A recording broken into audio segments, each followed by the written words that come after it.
कि ऐसी कौन सी बात है कि सरकार जो है बिना डिस्कशन के, बिना बातचीत, बिना चर्चा से के चुपके से कानून लाना चाहती है और देश के नागरिकों के ऊपर थोपना चाहती है। हम लोग यहाँ पर जो भी आज नए क्रिमिनल कोड लागू हुए हैं, हमारी राष्ट्रपति से मांग है कि इस पे तत्काल रोक लगाई जाए, इसको लागू करने से रोका जाए। सरकार झूठ बोलती है, नरेंद्र मोदी झूठ बोलते हैं। वो हमेशा से ही खुद को एक राजा समझते हुए आए हैं। उनको हमेशा से लगा है कि पार्लियामेंट में जो उनके बीजेपी के लोग बैठ रहे हैं, बाकी लोग बैठ रहे हैं, वो दरबारी का काम करे, जनता का मुद्दा उठाने का काम ना करे।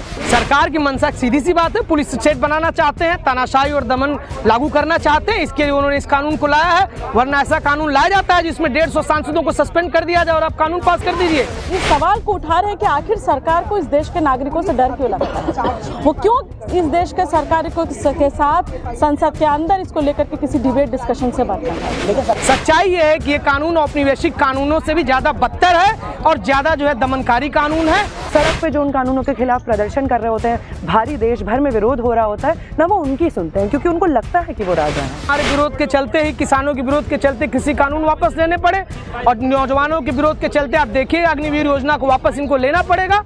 आप जो है वो नीट के सवाल पर छात्र लोगों का आंदोलन चल रहा है, इस सवाल पे एनटीए को वापस इनको करना पड़ेगा। इससे विरोधों से बहुत असर पड़ता है और मोदी सरकार पीछे हटेगी, हमारा पूरी तरह से विश्वास है।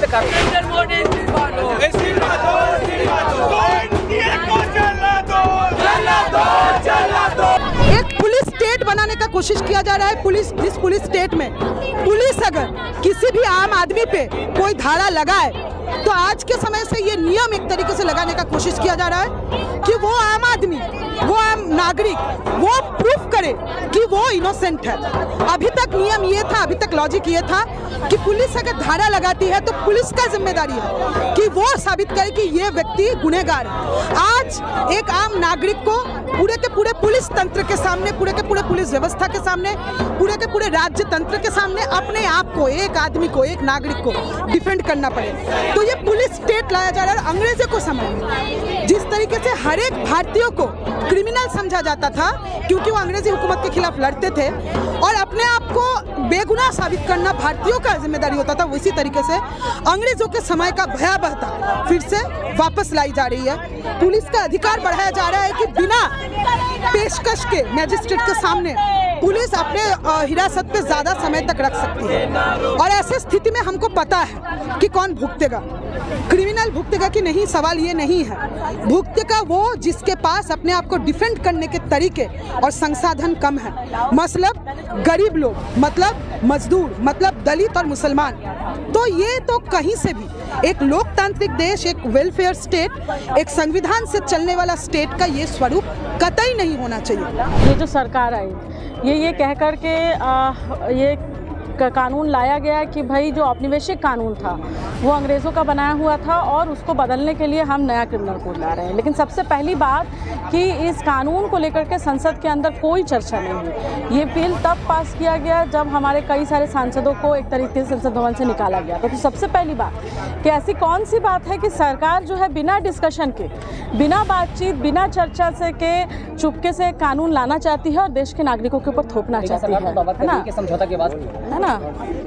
दूसरी बात यह है कि हम देख रहे हैं कि भाई जो बात कही जा रही थी कि औपनिवेशिक कानून से वो अलग है, लेकिन सवाल इस बात का है कि इस कानून के आने के बाद इस देश के नागरिकों के अधिकार, इस देश के नागरिकों की स्वतंत्रता और अधिक बाधित होगी। हम जानते हैं कि किस तरीके से इस कानून के आने के बाद बिना किसी को भी उठाया जा सकता है ना।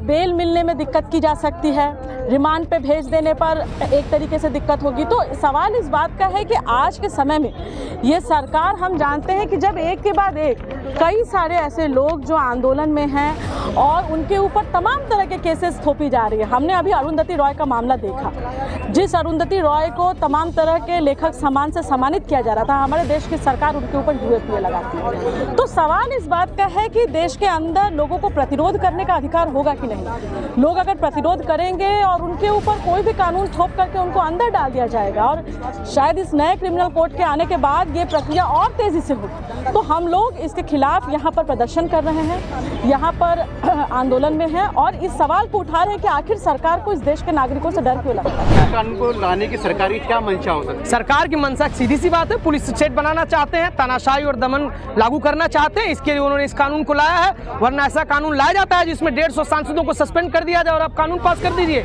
इसलिए इसकी पूरी मंशा है, मोदी सरकार एक तरीके से और ज़्यादा दमनात्मक रुख अपनाना चाहती है। जो हमने देखा पिछली सरकार में किसानों के ऊपर जो दमन किया गया, महिला आंदोलन पहलवानों के ऊपर जो दमन किया गया, तमाम छात्रों के ऊपर जो दमन किया गया, उसको और मजबूत करना चाहती है, उसी के लिए है। सरकार दावा कर रही है कि देश में बढ़ती जो आपराधिक गतिविधि है उसको रोक। बिल्कुल, इससे कुछ भी नहीं होगा। हमारी जो कानून की पहले से धाराएं थी वो पर्याप्त सक्षम थी इस देश के भीतर अपराध को रोकने में। उनको ठीक से लागू नहीं करना, उसकी कमियों को दूर करने के बजाय ये जो दिखावा करते हैं, जो मोदी सरकार की हमेशा से रही है, इसीलिए हम कह रहे हैं कि जिस तरह से इन्होंने 3 कृषि कानून लाए, यही सब दावे वो कर रहे थे कि किसानों के हित में ये है वो है, उसी तरीके से 3 जो है अपने कानून लेकर के आ गए हैं। ये उसी तरीके से जैसे खुद किसान उस समय कह रहे थे कि नहीं जी हमको आपका हित नहीं चाहिए, आपका ये सारे कानून किसानों के खिलाफ है। जनता भी यही कह रही है कि नहीं इससे नहीं है, इसको वापस लिया जाना चाहिए। इसमें पहली बात तो इस चीज़ को कोई डिनाई नहीं कर रहा है कि जो अभी का व्यवस्था है, क्रिमिनल लॉज हैं, उनमें सुधार की ज़रूरत नहीं है, उनमें एकदम सुधार की ज़रूरत है।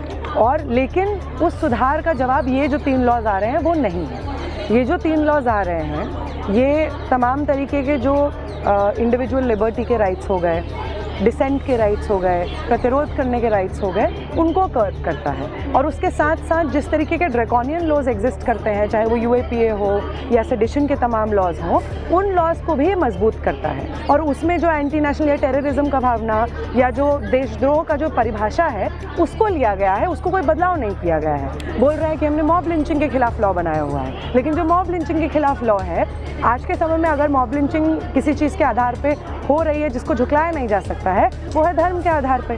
आप किसी को भी मुस्लिम बोल करके उनको लिंच कर सकते हैं और व्यवस्था आपके साथ में खड़ी हो जाती है। लेकिन जो मॉब लिंचिंग का लॉ बना है उसमें धर्म का आधार गायब है। हम देख रहे हैं डिटेंशन की जो अवधि है उसको बढ़ा दिया गया है, 60 से 90 दिन का डिटेंशन का अवधि बढ़ा दिया गया है। प्रोटेस्टर्स को जो राइट्स हैं वो ख़त्म कर दिए गए हैं। पुलिस के इंक्वायरी में भी जो डिटेनीज होते हैं उनको जो राइट्स हैं उनको ख़त्म करने की कोशिश की जा रही है। आप किसी यूनियन से जुड़ सकते हैं, नहीं जुड़ सकते हैं, आप किसी जगह पे इकट्ठा हो सकते हैं, नहीं इकट्ठा हो सकते हैं, इन तमाम चीज़ों के ऊपर प्रतिबंध लगाया जा रहा है। और पहले जो दिक्कतें थी हमारी लॉ की न्याय व्यवस्था में, उस व्यवस्था में ये दिक्कतें और गहरी होती जा रही हैं। सरकार झूठ बोलती है, नरेंद्र मोदी झूठ बोलते हैं और ये साबित है कि वो झूठ बोलते हैं, वो नफरत फैलाते हैं, वो झूठों के पुलिंदा पे अपना सरकार चलाते हैं। नरेंद्र मोदी झूठ बोल रहे हैं, वो पुलिस स्टेट बना रहे हैं, वो खौफ से नागरिकों को जिंदा रखना चाहते हैं, नागरिक डरा रहे। जब ये कानून लागू हो रहा था तो सारे ट्रांसपोर्ट वर्कर्स, ट्रक ड्राइवर्स, उन्होंने हड़ताल बुलाया था। क्या लगता है ये कानून क्यों उन्होंने हड़ताल बोला था? उस देश का नागरिक नहीं है। वो कह रहे हैं कि जिस तरीके से ये ट्रक ड्राइवर्स पे, ट्रांसपोर्टर्स पे लागू होगा, एक भयावह स्थिति होगा उन लोगों के लिए, तो ये कानून वापस लिया जाए। तो क्या लगता है कि सरकार चाह रही है पुलिस के माध्यम से जो जनता है, जो उनका विरोध, सरकार का विरोध करती है, उसके पे कार्रवाई कर सकते हैं? एकदम। आप अगर असहमति रखते हैं, अगर आप नीट पेपर लीक के खिलाफ शिक्षा मंत्रालय पे प्रोटेस्ट करना चाहते हैं और पुलिस ने आपके ऊपर कोई भी धारा लगा दिया, तो आप अगर छात्र हैं और आप अन्याय के खिलाफ बोल रहे थे तो आप जेल में सड़ते रहिए। नीट पेपर लीक का गुनहगार पकड़ा नहीं जाएगा, वो ऊपर बैठा हुआ है, वो मंत्रालय में बैठा हुआ है, लेकिन वो आम नागरिक जो सड़क पे उतर के बात करेगा वो पकड़ा। देखिए, मोदी जो है वो, अगर आप उनके पॉलिटिक्स को भी देखेंगे तो उनका पॉलिटिक्स कभी आपको ऐसा नहीं दर्शाएगा कि वो लोकतंत्र में मानते हैं, वो लोगों की बात सुन करके सुलझाना चाहते हैं मुद्दे। वो हमेशा से ही खुद को एक राजा समझते हुए आए हैं। उनको हमेशा से लगा है कि पार्लियामेंट में जो उनके बीजेपी के लोग बैठ रहे हैं, बाकी लोग बैठ रहे हैं, वो दरबारी का काम करे, जनता का मुद्दा उठाने का काम ना करे। इस वजह से भी जो लगातार कानून आते हैं उनके अंडर, वो कानून इस तरीके से होते हैं जिसमें ना उन्होंने जो पार्टीज़ के लिए कानून बन रहे हैं उनका कोई सुझाव लिया होता है, ना किसी सोसाइटी, समाज के अलग अलग तबकों के जो उनमें इंटरेस्टेड पार्टीज़ हैं उनका सुझाव लिया होता है, ना क्रिटिक लिया होता है। सड़क पे जो उन कानूनों के खिलाफ प्रदर्शन कर रहे होते हैं, भारी देश भर में विरोध हो रहा होता है, ना वो उनकी सुनते हैं, क्योंकि उनको लगता है कि वो राजा है।